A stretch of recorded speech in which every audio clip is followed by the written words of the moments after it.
Hello, hello, and welcome. This is Tumbleweed Radio. I'm Conor Orr. Well, folks, it's October 1st as I record this, and it's starting to get cold these days. And that's good, because it means we can finally switch from staying in our houses for public health reasons to staying in our houses for cozy reasons. Wrapping up in blankets, drinking hot chocolate, and helping stop the spread of COVID-19, it's a win-win-win. As I hinted at last time, today I'm going to start to talk a bit about the history of Huerfano County. It's a long, fascinating, and convoluted story, so I won't possibly be able to cover all of it. But I think it will be important to capture some of the broad strokes and a few points of specific interest. Who knows? Maybe if this show goes on to be a success, I will cover every single bit of its recorded history. Nah. You know, one tricky thing about reporting on history is deciding where to start. So I figure I'd better just go back to the beginning. And I mean the beginning.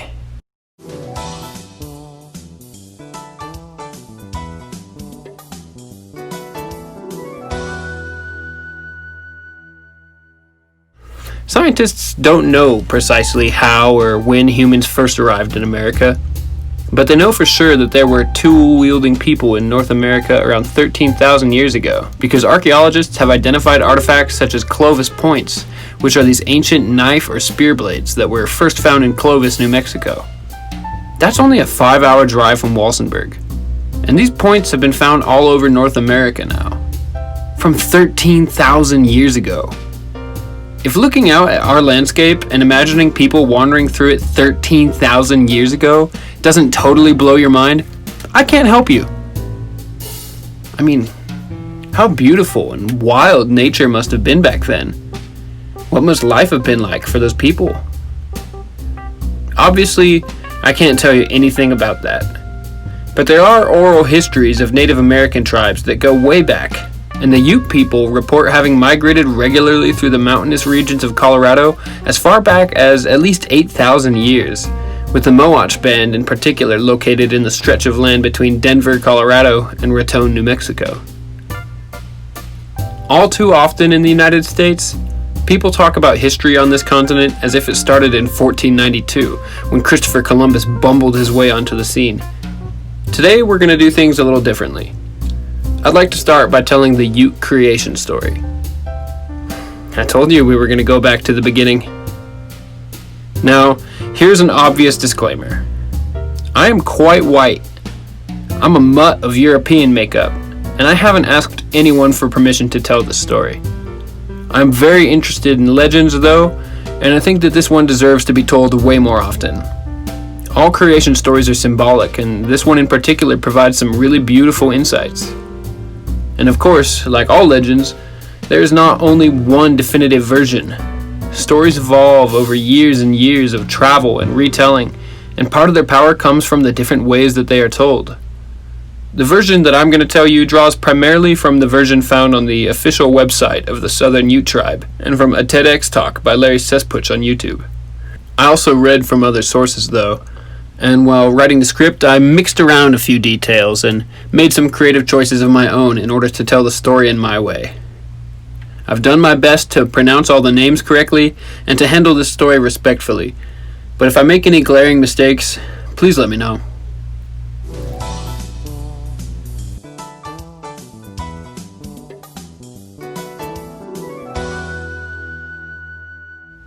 In the beginning, there was only Sonoyev, the creator. Inside his great mind was the universe, everything, and all possibility. But Sonoyev was alone, and so he began to create. Snapping his fingers, Sonoyev made light.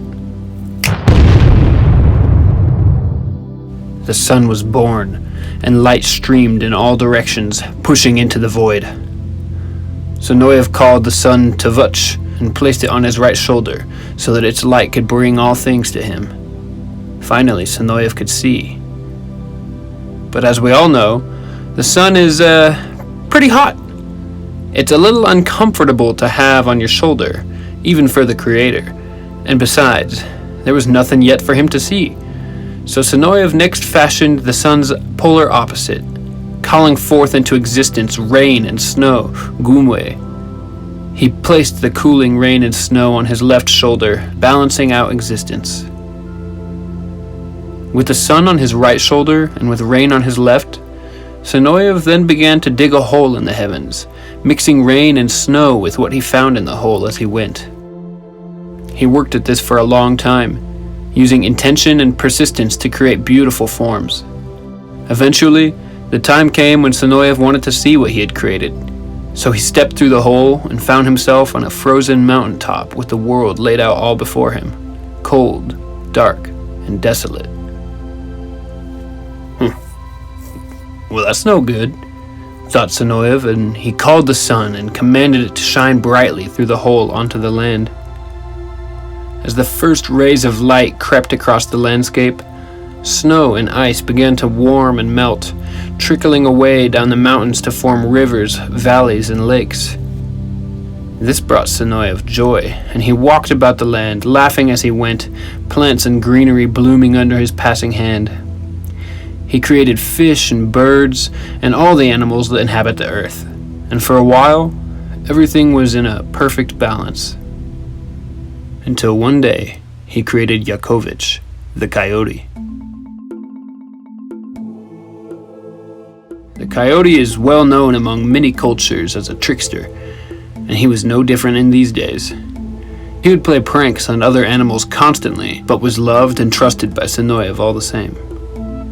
So when Sonoyev decided to create mankind, he called Coyote to his side. When Coyote arrived, the creator had been collecting sticks from all around the world and, deciding they would become people, had put them into his magic bag. Sonoyev greeted Coyote and gave him some instructions. Yakovich, I have a very important mission for you. I want you to carry this bag clear over yonder and open it into the sacred valley. Do not open the bag before you reach the correct place. You carry a grave responsibility. You must do as I say. Unfortunately, Coyote is as curious as he is tricksy. Yes, of course. Only, what is it that I will be carrying? He asked. Sonoyev saw the look on Coyote's face and grabbed him by the cheeks, forcing their eyes to meet. Listen to me, Coyote. Don't you even think about opening this bag. This bag is not for Coyote. Do you understand? Coyote gave a muttered affirmation and soon went off on his way. The journey was long and it took him over many mountains. As he went along, Coyote could swear that the bag was getting heavier. As a matter of fact, it was even starting to wiggle around in his grip now. Coyote still had days left to travel, but his curiosity got the better of him. Setting down the bag and thinking himself oh so clever, Coyote decided not to open it, but to nonetheless get a peek inside. Extending one claw, he carefully poked a small hole in the side of the wriggling bag near the top. Suddenly, out burst a flood of tiny, squabbling little people, arguing with each other in a myriad of different languages, wrestling, biting each other, and all around running amok. In a panic, Coyote ran after them, trying to scoop them up and deposit them back into the bag, but their numbers were too many. They fled and spread out in every direction, leaving Coyote dizzy in their wake. When the dust settled, Coyote could see that the bag was empty. Hanging his head, he walked over and looked inside. To his astonishment, there was actually still a small group of people who had not fled like the others. Taking the bag carefully, Coyote turned his attention back to his journey and continued the walk over the mountains, finally reaching the sacred valley some days later. When Coyote returned to Sonoyev, he found the Creator waiting with crossed arms. I know what you have done, you foolish thing. You do not understand what you have started. Coyote broke down. I tried to catch them. I was frightened. They spoke in strange tongues that I could not understand. Sonoyev sighed. I meant to spread them evenly across the earth in time. Now those that you let escape will wage war forever over land and resources. They will always be a thorn in the side of the chosen people, the Ute, who were the only ones to remain in the bag and end up in the Sacred Valley. The Utes, even though they are few in number, will be the mightiest and most valiant of heart. Sonoyev then shook his head sadly at Coyote. And you are an irresponsible meddler. From this moment forward, you are cursed to walk the earth at night on all fours, howling your lament at the moon. And so, from that day forward, man has spread out across the earth, speaking different languages and warring at every turn. To this day, we still haven't sorted ourselves out. To this day also, if you listen at night, you can still hear Coyote call out at the moon, praying out loud that Sonoyev will forgive him for his mistake.